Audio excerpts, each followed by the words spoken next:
அகிலத்தின் அன்பான சொந்தங்களுக்கு இனிய வணக்கம். மீண்டும் ஒரு காலைப்பதினூடாக சந்திருக்கின்றோம். இலங்கையின் 9வது நிறைவேற்று அதிகாரம் கொண்ட ஜனாதிபதியை தேர்வு செய்வதற்கான தேர்தல் நேற்று நடைபெற்று முடிந்த நிலையில் தேர்தல் வாக்கெண்ணும் பணிகள் மிக தீவிரமாக நடைபெற்றுக் கொண்டிருக்கின்றன. பல தொகுதிகளின் தேர்தல் முடிவுகள் வந்துள்ள சூழ்நிலையில் மும்முனை போட்டி இந்த தேர்தலில் ஏற்கனவே நாங்கள் தெரிவித்திருந்தோம். அனுர குமார் திசாநாயக்க, சஜித் பிரேமதாச, ரணில் விக்ரமசிங்கே ஆகிய மூவருக்கிடையில் ஒரு மிகப்பெரிய போட்டி இருந்ததாக கருதப்பட்டது. ஆனால் தற்போது வாக்களிப்பு நிலவரங்களின் அடிப்படையில் பார்க்கின்ற பொழுது அனுர குமார் திசாநாயகவுக்கும் சஜித் பிரேமதாசாவுக்கும் இடையில் ஒரு கடுமையான போட்டி நிலவுவதை பார்க்கக்கூடியதாக இருக்கின்றது. இதுவரை வெளியாக இருக்கக்கூடிய வாக்களிப்பு சதவீதங்களின் அடிப்படையில் அனுர குமார் திசாநாயக்கா தொடர்ச்சியாக முன்னிலையில் இருப்பதாக செய்திகள் வெளியாக இருக்கின்றது. அவர் 22,80,603 வாக்குகளை பெற்றிருக்கின்றார். அதாவது இது மொத்த வாக்களிப்பு சதவீதத்தில் 39.93 ஏறக்குறைய 40% வாக்குகளை அனுர குமார் திசாநாயக்கா பெற்றிருக்கின்றார். அதேபோல சஜித் பிரேமதாச 19,846 வாக்குகளை பெற்றிருக்கின்றார். இந்த வாக்குகளின் எண்ணிக்கை மொத்த வாக்களிப்பு சதவீதத்தில் 33.5% வாக்குகள் வித்தியாசம் என்று சொல்லப்படுகின்றது. அதேபோல ரணில் விக்ரமசிங்கே 9,93,252 வாக்குகளை மட்டும் பெற்றிருக்கின்றார். அதாவது இது மொத்த வாக்களிப்பு சதவீதத்தில் 17.39% கூறப்படுகின்றது. தமிழ் பொது வேட்பாளராக களமிறங்கக்கூடிய அரியநேந்திரன் 3.59 வாக்குகளை பெற்றிருக்கின்றார். அதாவது ஏறக்குறைய 2,05,147 வாக்குகளை பெற்றிருக்கின்றார். ஆரம்பத்தில் அனுர குமார் திசாநாயக்கவுக்கும் சஜித் பிரேமதாசாவுக்கும் இடையிலான வாக்கு சதவீதத்தில் மிகப்பெரிய இடைவெளி காணப்பட்ட போதும் தற்போது சில தேர்தல் தொகுதிகளின் முடிவுகள் வந்த பின்னர் சஜித்தினுடைய வாக்கு சதவீதம் சற்று உயர்வடைந்ததாக தெரிவிக்கப்பட்டுள்ளது. இருந்த போதிலும் கணிசமான இடைவெளியை அனுர குமார் திசாநாயக்கா முந்தி சென்று கொண்டிருப்பதால் அனுர குமார் திசாநாயக்கா ஜனாதிபதியாக பதவியேற்பதற்கான வாய்ப்புகள் அதிகரித்திருக்கின்றன. அவர் இன்று மாலை பதவியேற்பார் என்ற ரீதியிலும் அவருடைய கட்சியினர் பலர் செய்திகளை வெளியிட்டிருக்கின்றார்கள். இந்த நிலையில் தற்போது வெளியாக இருக்கக்கூடிய முக்கியமான தேர்தல் தொகுதிகளினுடைய முழுமையான முடிவுகளை நாங்கள் பார்க்கின்ற பொழுது கண்டி மாவட்டத்தின் ஜட்டினுவர தேர்தல் தொகுதியினுடைய முடிவுகளை நாங்கள் பார்ப்போமாக இருந்தால் அனுர குமார் திசாநாயக்கா 32,909 வாக்குகளையும், சஜித் பிரேமதாச 19,374 வாக்குகளையும், ரணில் விக்ரமசிங்கே 11,196 வாக்குகளையும் பெற்றிருக்கின்றார்கள். இந்த கண்டி மாவட்டத்தினுடைய ஜட்டினுவர தேர்தல் தொகுதியிலும் அனுர குமார் திசாநாயக்காவே முன்னிலை வகிக்கின்றார் என்ற செய்தி வழியாக இருக்கின்றது. அதேபோல கண்டி மாவட்டத்தினுடைய கேவாகெட்ட தேர்தல் தொகுதியினுடைய முடிவுகளை பார்க்கும் பொழுது சஜித் பிரேமதாசா அந்த தொகுதியில் முந்தி இருக்கின்றார். சஜித் 23,658 வாக்குகளையும், அனுர குமார் திசாநாயக்கா 19,487 வாக்குகளையும், ரணில் விக்ரமசிங்கே 10,729 வாக்குகளையும், நாமல் ராஜபக்ஷ 1,435 வாக்குகளையும் பெற்றிருக்கின்றார்கள். எனவே இந்த கண்டி மாவட்டத்துக்குள்ளேயே 2 தொகுதிகளில் 2 வெற்றி பெற்றிருக்கின்றார்கள். ஜட்டினுவர தேர்தல் தொகுதியில் அனுர குமார் திசாநாயக்கா முன்னிலை பெற்றிருக்கும் சூழ்நிலையில் கேவாகெட்ட தேர்தல் தொகுதியில் சஜித் பிரேமதாசா அவர்கள் முன்னிலை பெற்றிருக்கின்றார் என்ற செய்தி வெளியாக இருக்கின்றது. அடுத்து கொழும்பு மாவட்டத்தின் கொலன்னாவ தேர்தல் தொகுதியின் முடிவுகளை பார்க்கின்ற பொழுது அங்கு அனுர குமார் திசாநாயக்காவை முன்னிலை பெற்றிருக்கின்றார். மேல் மாகாணத்தின் கொழும்பு மாவட்டத்தின் கொலன்னாவ தேர்தல் முடிவில் அனுர குமார் திசாநாயக்கா 49,239 வாக்குகளையும், சஜித் பிரேமதாச 33,127 வாக்குகளையும், ரணில் விக்ரமசிங்கே 20,069 வாக்குகளையும், நாமல் ராஜபக்ஷ 2,380 வாக்குகளையும் பெற்றிருக்கின்றார்கள். இது கொழும்பு மாவட்டத்தின் கொலன்னாவு தேர்தல் தொகுதி என கூறப்படுகின்றது. இதுவரை கொழும்பு மாவட்டம் என்பது ஐக்கிய தேசிய கட்சியினுடைய ஒரு கோட்டை. ரணில் விக்ரமசிங்கேவுக்கு ஆதரவாளர்கள் அதிகமாக இருக்கும் இடம் என்று சொல்லப்பட்ட சூழ்நிலையில் ரணில் விக்ரமசிங்கே இங்கு 3வது இடத்தை நோக்கி சென்றிருக்கின்றார். 1ஆம் இடத்தை அனுர குமார் திசாநாயக்காவும், 2ஆம் இடத்தை சஜித் பிரேமதாசாவும், 3வது இடத்தை தான் ரணில் விக்ரமசிங்கே அங்கு பெற்றுக்கொள்ளக்கூடியதாக இருக்கின்றமை ரணில் விக்ரமசிங்கேவுக்கு ஏற்பட்டிருக்கக்கூடிய பின்னடைவாகத்தான் பார்க்கப்படுகின்றது. அடுத்து கொழும்பு மாவட்டத்தினுடைய தெகிவளை தேர்தல் தொகுதியினுடைய முடிவுகளை பார்க்கின்ற பொழுது அங்கும் அனுர குமார் திசாநாயக்கா தான் முன்னிலை பெற்றிருக்கின்றார். அவர் 19,338 வாக்குகளை பெற்றிருக்கின்றார். சஜித் பிரேமதாசா 12,505 வாக்குகளை பெற்றிருக்கின்றார். ரணில் விக்ரமசிங்கே 11,565 வாக்குகளை பெற்றிருக்கின்றார். நாமல் ராஜபக்ஷ 1,163 வாக்குகளை மட்டும் பெற்றிருக்கின்றார் என்ற செய்தி வெளியாக இருக்கின்றது. அது கொழும்பு மாவட்டத்தின் தெகிவளை தேர்தல் தொகுதியினுடைய முடிவாக காணப்படுகின்றது.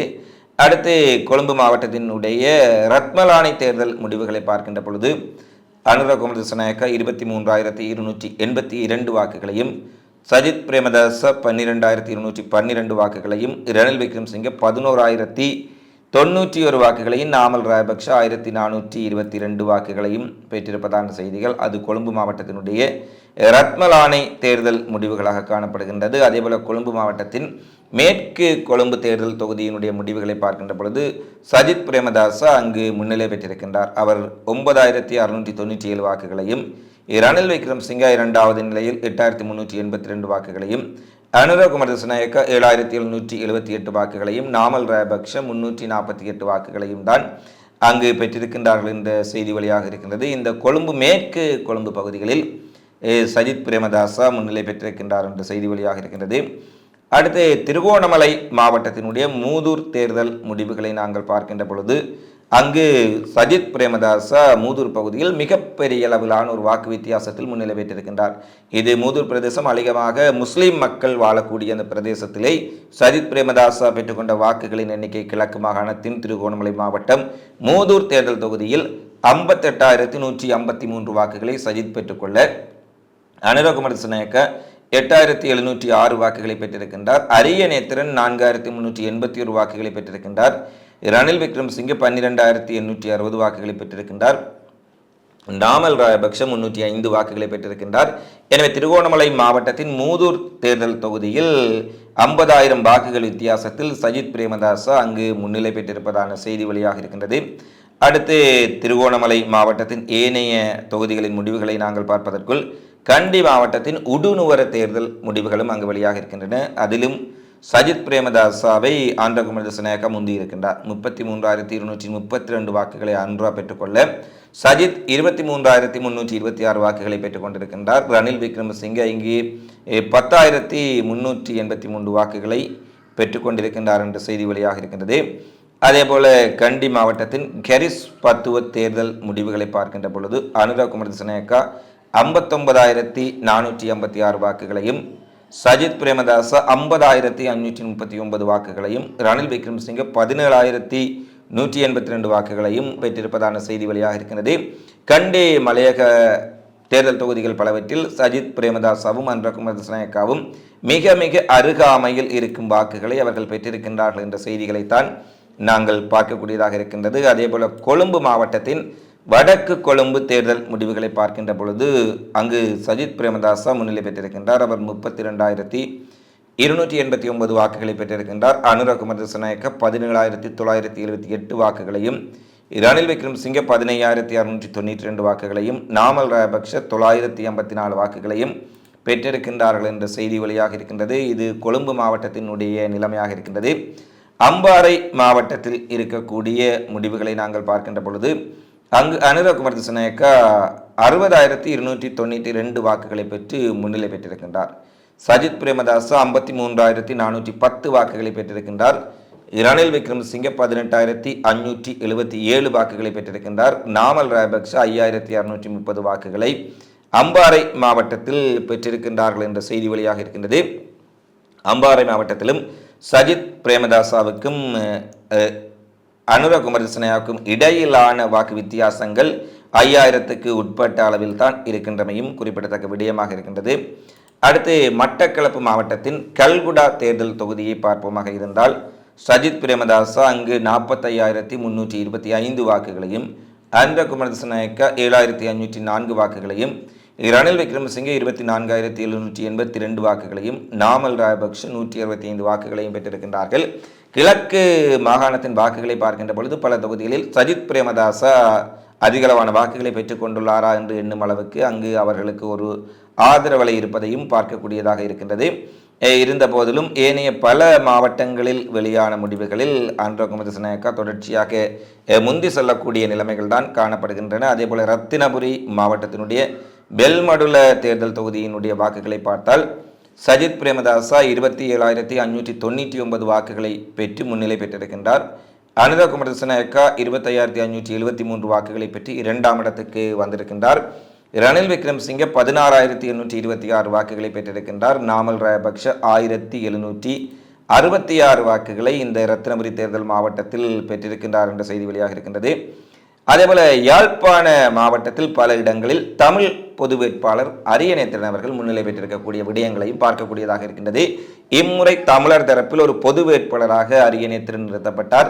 வடக்கு கிழக்கு மாகாணங்கள் தமிழர் பிரதேசங்களெங்கும் மிகப்பெரிய அளவில் அவருக்கான ஒரு பிரச்சார நடவடிக்கைகள் முன்னெடுக்கப்பட்ட சூழ்நிலையில் யாழ்ப்பாணத்தின் உடுப்பட்டி தேர்தல் தொகுதியில் அரியநேத்திரன் வெற்றி பெற்றிருக்கின்றார். அதாவது அரியநேத்திரன் 8467 வாக்குகளையும், சஜித் பிரேமதாச 5996 வாக்குகளையும், ரணில் விக்ரமசிங்கே 5259 வாக்குகளையும், அனுர குமாரநாயக்க 1670 வாக்குகளையும் பெற்றுள்ள சூழ்நிலையில் உடுப்பட்டி தேர்தல் தொகுதி குறிப்பாக தமிழ் வேட்பாளரினுடைய வசம் சிக்கி இருக்கின்றது.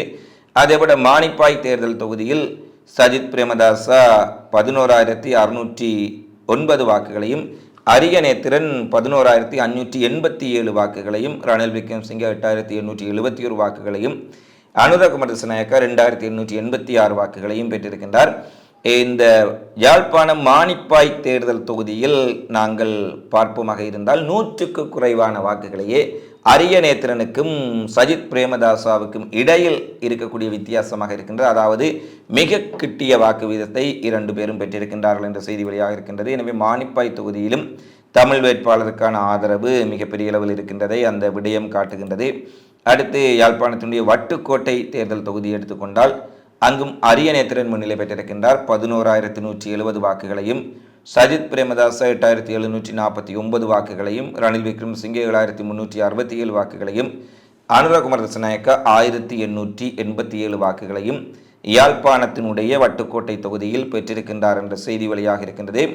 அதேபோல காலி மாவட்டத்தின் முழுமையான முடிவுகளை பார்க்கின்ற பொழுது அனுர குமாரநாயக்க 34,839 வாக்குகளையும், சஜித் பிரேமதாச 17,935 வாக்குகளையும், ரணில் விக்ரமசிங்கே 9,478 வாக்குகளையும் காலி மாவட்டத்தினுடைய தேர்தல் தொகுதியில் பெற்றிருக்கின்றார்கள் என்ற அறிவிப்பு வழியாக இருக்கின்றது. அதேபோல அனுராதபுரம் மிகுந்தலை தேர்தல் முடிவுகளை பார்க்கின்ற பொழுது அங்கு அனுர குமாரநாயக்க 26,034 வாக்குகளையும், சஜித் 18,836 வாக்குகளையும், ரணில் விக்ரமசிங்கே 7,888 வாக்குகளையும், நாமல் ராஜபக்ஷ 1071 வாக்குகளையும் பெற்றிருக்கின்றார்கள் என்ற ஒரு செய்தி முக்கியமாக வெளியாக இருக்கின்றது. அடுத்து யாழ்ப்பாணம் மாவட்டத்தினுடைய ஊர்காவல் துறை தேர்தல் முடிவுகளை பார்க்கின்ற பொழுது இங்கும் அரியநேத்திரன் தான் வெற்றி பெற்றிருக்கின்றார். ஊர்காவல் துறை தேர்தல் தொகுதியிலும் அவர் 5726 வாக்குகளை பெற்றிருக்கின்றார். அடுத்து ரணில் விக்ரமசிங்கே 5155 வாக்குகளை பெற்றுள்ளார். சஜித் பிரேமதாச 3687 வாக்குகளை பெற்றிருக்கின்றார். அனுர குமாரநாயக்க 593 வாக்குகளை பெற்றிருக்கின்றார். எனவே ஒரு விடயம் தெளிவாக தெரிகின்றது. குறிப்பாக தமிழ் பொது வேட்பாளர் வடக்கு மாகாணத்தில் யாழ்ப்பாணத்தில் மக்களுடைய ஆதரவை கணிசமாக பெற்றிருக்கின்றார். அது உடுப்பட்டி தேர்தல் தொகுதியாக இருக்கலாம், வட்டுக்கோட்டை தேர்தல் தொகுதியாக இருக்கலாம், நல்லூர் தேர்தல் தொகுதியாக இருக்கலாம், மானிப்பாய் தேர்தல் தொகுதியாக இருக்கலாம். யாழ்ப்பாண மாவட்டத்திலே மிகப்பெரிய அளவிலான ஆதரவை தமிழ் வேட்பாளருக்கு அங்குள்ள மக்கள் வழங்கி இருக்கின்றார்கள் என்பதை திட்ட தெளிவாக பார்க்கக்கூடியதாக இருக்கின்றது. அடுத்து திருகோணமலை மாவட்டத்தின் சேருவள பிரதேசத்தில் சஜித் 26,527 வாக்குகளையும், அனுர குமாரநாயக்க 22,724 வாக்குகளையும், ரணில் விக்ரமசிங்கே 8,603 வாக்குகளையும், அரியநேத்திரன் 2,412 வாக்குகளையும் பெற்றிருக்கின்றார் என்ற செய்தி வெளியாக இருக்கின்றது. வடக்கின் பல பிரதேசங்களில் தமிழ் வேட்பாளருக்கான வாக்கெண்ணிக்கையில் மிகப்பெரிய ஒரு அதிகரிப்பு காணப்படும் சூழ்நிலையில் கிழக்கில் தமிழ் வேட்பாளருக்கு அதிகளவான ஆதரவு கிடைக்கவில்லையோ என்ற ஒரு கேள்வியும் தற்போது மிக முக்கியமான ஒரு கேள்வியாக எழுப்பப்படுகின்றது. ஏனெனில் வடக்கில் பல தேர்தல் தொகுதிகளில் முதலாவது இடமாக முன்னிலை பெற்றிருக்கும் தமிழ் வேட்பாளர் கிழக்கில் ஏன் சோபிக்க முடியவில்லை? இவை முக்கியமான தேர்தல் தொகுதிகளின் முடிவுகளாக வெளியாக இருக்கும் சூழ்நிலையில் தற்போது வெளியாக இருக்கக்கூடிய இறுதி நிலவரங்களின் அடிப்படையில் நாடளாவிய ரீதியில் நாங்கள் ஏற்கனவே குறிப்பிட்டதைப் போல மொத்தமாக வெளியான தேர்தல் முடிவுகளின் அடிப்படையில் அனுர குமாரநாயக்க 24,59,993 வாக்குகளை பெற்றிருக்கின்றார். இது வாக்களிப்பு சதவீதத்தில் 39.5% என கூறப்படுகின்றது. சஜித் பிரேமதாச 21,24,298 வாக்குகளை பெற்றிருக்கின்றார். இது வாக்களிப்பு விகிதத்தில் 34.5% என குறிப்பிடப்படுகின்றது. ஏறக்குறைய 10% இடைவெளியில் இருந்த அனுர குமாரதிசநாயக்காவுக்கும் சஜித் பிரேமதாசாவுக்கும் இடையிலான வாக்கு வித்தியாச சதவீதம் தற்போது ஏறக்குறைய 5% நெருங்கி இருக்கின்றது. இது இறுதி முடிவுகளில் ஏதாவது தாக்கம் செலுத்துமா என்பதை பொறுத்திருந்துதான் பார்க்க வேண்டும். இருந்த போதிலும் அனுர குமாரதிசநாயக்காவுக்கான வாய்ப்புகளே மிகவும் பிரகாசமாக காணப்படுகின்றன. ஏனெனில் பல அனுர குமாரதிசநாயக்காவுக்கு ஆதரவான தொகுதிகளின் முடிவுகள் இன்னும் வெளியாகவில்லை.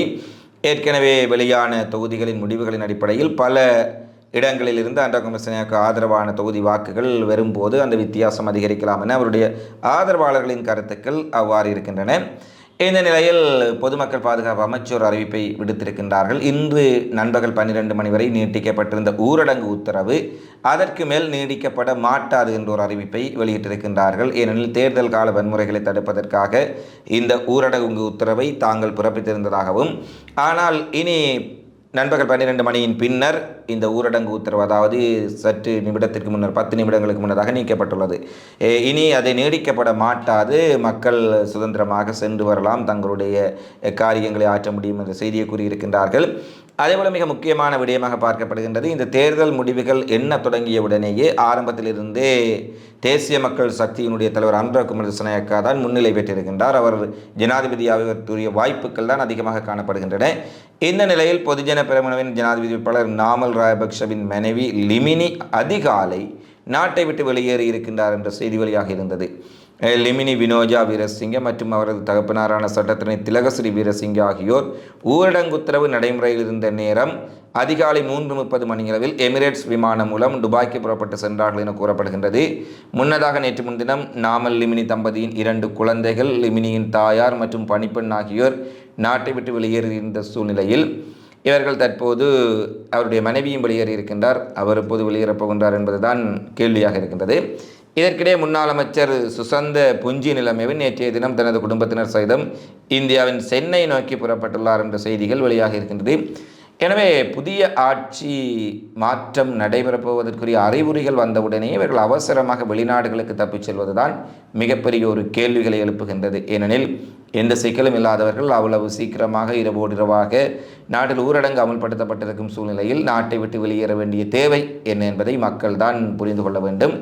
அது மட்டுமல்ல, இப்படியானவர்களை தப்ப வைப்பதற்காகத்தான் ஊரடங்கு உத்தரவு பிறப்பிக்கப்பட்டிருக்கின்றதா, அவர்கள் இந்த நேரத்தை பயன்படுத்தி அரசு வாகனங்களில் விமான நிலையத்தை சென்றடையக்கூடியதாக இருக்குமா என்ற கேள்விகளும் எழுப்பப்பட்டிருக்கும். இந்த சூழ்நிலையில் இன்று மாலை 5 மணிக்கு முன்னதாக முற்றாக முடிவுகள் வெளியாகும் என்ற அறிவிப்பு தற்போது வெளியாக இருக்கின்றது. எனவே 5 மணிக்கு முன்னதாக வெளியாகும் என்ற அறிவிப்பு, 5 மணி என்று சொன்னால் 5 மணி வரை காத்திருக்க வேண்டிய தேவை ஏற்படாது என்பது பலருடைய கருத்தாக இருந்தாலும் 5 மணி வரை சில நேரத்தில் முடிவுகளை பெற்றுக்கொள்வதற்கு காலதாமதம் ஏற்படுமா என்ற ஒரு கேள்வியும் மிக முக்கியமாக வெளியாக இருக்கின்றது. அடுத்து நாடளாவிய ரீதியில் நாங்கள் இந்த காணொலியின் இறுதி பகுதிக்கு வந்திருக்கின்றோம். அனுர குமாரதிசநாயக்கா தற்போது பெற்றிருக்கக்கூடிய வாக்குகள் 25,13,803 எனவும், சஜித் பிரேமதாசா பெற்றிருக்கக்கூடிய வாக்குகள் 21,96,305 வாக்குகள் எனவும் கூறப்படுகின்றது. ரணில் விக்ரமசிங்க பெற்றிருக்கக்கூடிய வாக்குகள் 11,19,191 என கூறப்படுகின்றது. தமிழ் பொது வேட்பாளர் அரியநேத்திரன் 2,10,519 வாக்குகளை பெற்றிருக்கின்றார். எனவே அனுர குமாரதிசநாயக்கா 39.26% வாக்குகளையும், சஜித் பிரேமதாசா 34.3% வாக்குகளையும், ரணில் விக்ரமசிங்க 17.48% வாக்குகளையும் பெற்றிருக்கின்றார்கள் என்பதுதான் குறிப்பாக தற்போது வெளியான முக்கியமான முடிவுகளாக இருக்கின்றன. எனவே இந்த முடிவுகள் இன்னும் சில மணி நேரங்களில் முழுமையாக வெளிவந்திருக்கும் சூழ்நிலையில் அனுர குமாரதிசநாயக்கா இன்றைய தினமே பதவியேற்பதற்கான நடவடிக்கைகளையும் தாம் மேற்கொண்டிருப்பதாக தேசிய மக்கள் சக்தி தெரிவித்துள்ளது. இறுதி முடிவுகள் வெளியான உடனேயே அவர் காலிமுகத்திடலில் இருக்கக்கூடிய ஜனாதிபதி செயலகத்துக்கு சென்று ஜனாதிபதியாக பதவியேற்றுக் கொள்வார் என்ற செய்திகளையும் அவருடைய கட்சியினர் வெளியிட்டிருக்கின்றார்கள். ஆனால் தற்போது செல்லக்கூடிய வாக்களிப்பு விகிதங்களை பார்க்கும் பொழுது முதலாவது சுற்றில் அனுர குமாரதிசநாயக்கா வெற்றியை பெற்றுவிட முடியுமா என்ற கேள்விகள் இருக்கின்றன. அப்படியானால் 2வது விருப்ப வாக்குகளும் எண்ணப்பட வேண்டிய நிலை ஏற்படுமா என்பதுதான் தற்போதுள்ள நிலவரமாக இருக்கின்றது. இவைதான் இன்றைய தேர்தல் களத்தில் இதுவரை நடைபெற்றிருக்கக்கூடிய முக்கியமான சம்பவங்களாக நிகழ்வுகளாக பதிவாக இருக்கின்றன. தொடர்ச்சியாக தேர்தல் தொடர்பில் நடைபெறக்கூடிய அனைத்து நிகழ்வுகளையும் உங்களுக்கு உடனுக்குடன் வழங்குவதற்கு நாங்கள் தயார் நிலையில் இருக்கின்றோம் என தெரிவித்துக் கொண்டு இந்த காணொலி பதிவு தொடர்பிலான உங்களது மதிப்புமிக்க கருத்துக்களை தவறாமல் கொமெண்ட்ஸில் பதிவிடுங்கள் என கேட்டுக்கொண்டு, புதிய ஆட்சி மாற்றம் யார் வந்தால் உங்களுக்கு நன்றாக இருக்கும், இலங்கையில் என்ன இந்த ஆட்சியில் புதிய மாற்றங்கள் ஏற்படும் என்பது தொடர்பான உங்களது மதிப்புமிக்க கருத்துக்களையும் கருத்து பட்டியல் கமெண்ட்ஸில் தவறாமல் பதிவிடுங்கள் என கேட்டுக்கொண்டு, மீண்டும் ஒரு காணொளியில் இலங்கைக்கான ஜனாதிபதி தேர்தல் சிறப்பு நேரலையில் சந்திப்போம். நன்றி, வணக்கம். அகிலம் மாற்றத்திற்கான மக்கள் குரல். இந்த வீடியோ பிடிச்சிருந்தா லைக் பண்ணுங்க, கமெண்ட் பண்ணுங்க, ஷேர் பண்ணுங்க. மறக்காம கீழே இருக்க பெல் ஐகானை கிளிக் பண்ணுங்க.